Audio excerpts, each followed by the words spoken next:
Teknik memancing ini disebut teknik hoohead, yaitu metode memancing yang menggunakan tongkat pancang atau pul dan tali pancing atau line untuk menangkap ikan. Teknik ini telah digunakan secara turun-temurun oleh nelayan di berbagai daerah.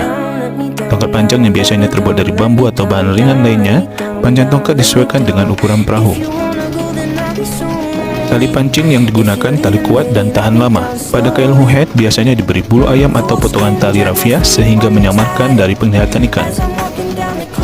Sebelum pemancingan, dilakukan penyemprotan air untuk mempengaruhi penglihatan ikan terhadap kapal atau para pemancing. Sementara untuk umpannya adalah ikan hidup, biasanya menggunakan ikan teri yang dilemparkan dekat kapal dan pemancing.